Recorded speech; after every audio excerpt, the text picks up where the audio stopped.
Hey, it's Declan Ryan here with whoisdeclanryan.com, and now we're up to chapter 11 on this amazing book, Maxwell Maltz's Psycho-Cybernetics.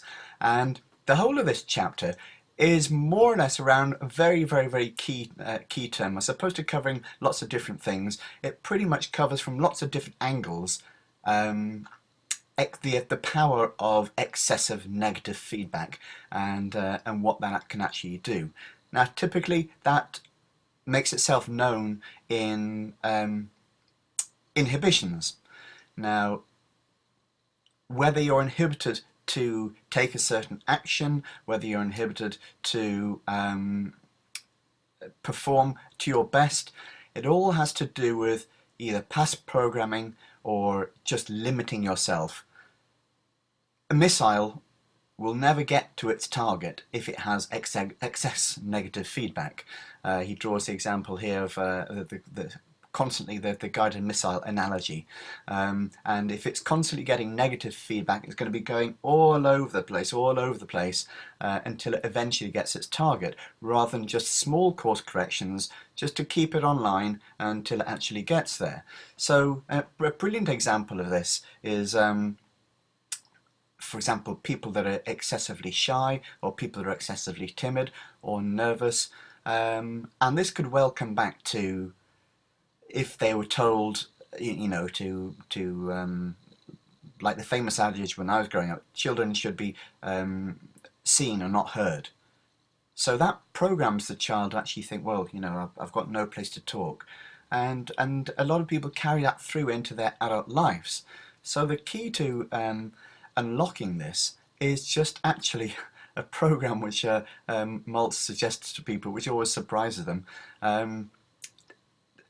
Get into a stage of almost couldn't care lessness, just a complete stage of just going ahead and being a lot less careful. Now, this isn't advice for everybody.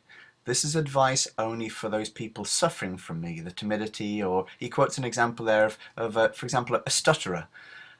He'll say, okay, well, stop being so careful, stop thinking about every word, and stop. And the stutterer, of course, his immediate reaction will be, what do you mean? It's just, everybody says you should be careful about what you say, because a word that is spoken can't be taken back, and, you're telling me that I shouldn't be careful when I speak? And that's exactly what causes the stuttering. It's the anxiety about what you're going to say, the anxiety of thinking, what are the consequences of me saying this wrongly? He also mentions stage fright, which is a classic example of inhibitions. What do people fear before they go out on stage? What do people fear which actually puts them into a cold sweat of paralysis? They fear thousands or hundreds, however many people they're speaking to, thinking badly of them.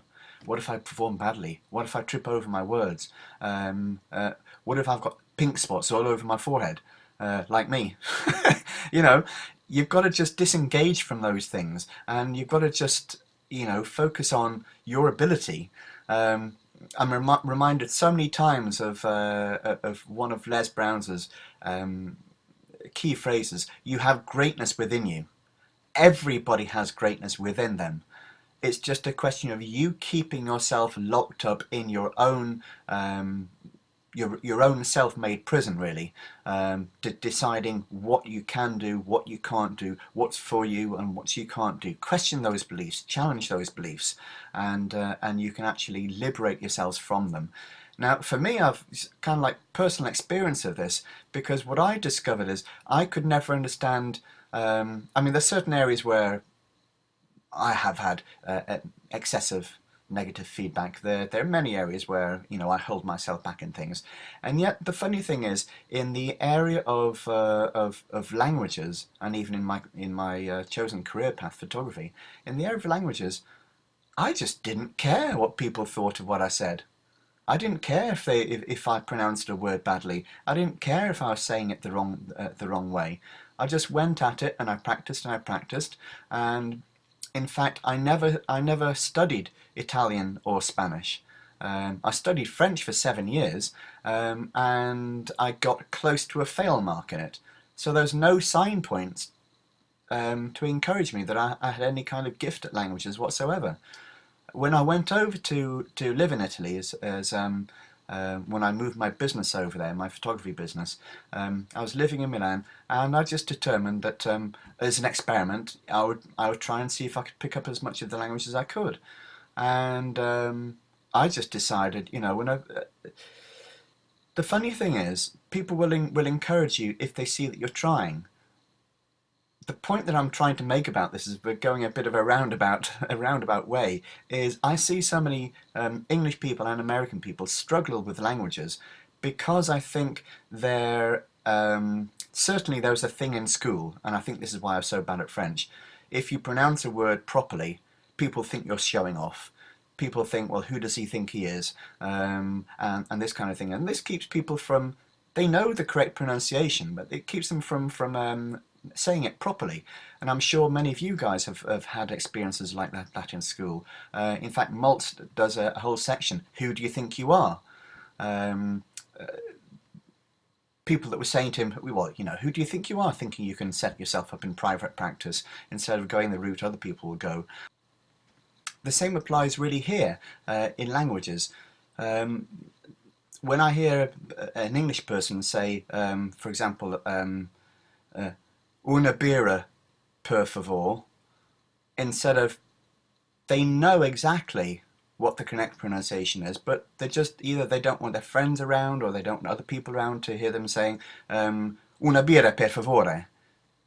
It's, you know, it's literally the difference between pronouncing it how they say it and excessive negative feedback of thinking what other people think you're being a smarty pants or you're being a show-off by pronouncing it the right way.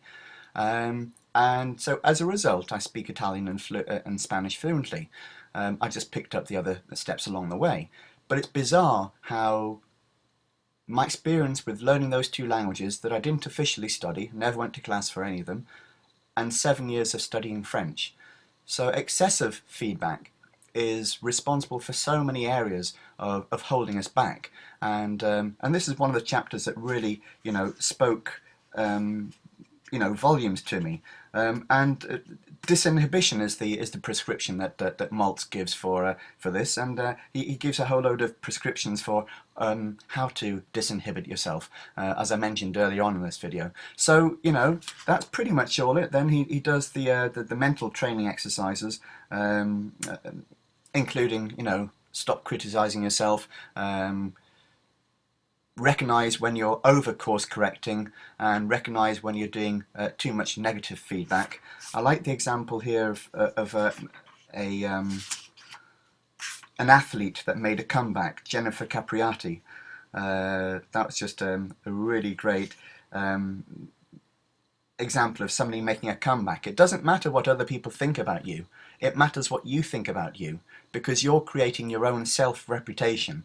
What you think of yourself is the key to you succeeding in any pursuit, and it's the key to unlocking the greatness within you, which Les Brown is talking about, and which Maltz refers to time and time again throughout the book. So everybody has greatness within them, regardless, and it's just a question of how much you keep yourself locked up in part of that prison. So fantastic chapter, chapter 11, and nearly at the end of the book. So I hope you got some value out of this one, just for chipping in a bit of my own personal experience into this one. And if you haven't subscribed to my channel yet and you've been following the videos, then please do so. Leave me a comment down below, that'd be great, and I'll see you in the next one. Meantime, make it a great day.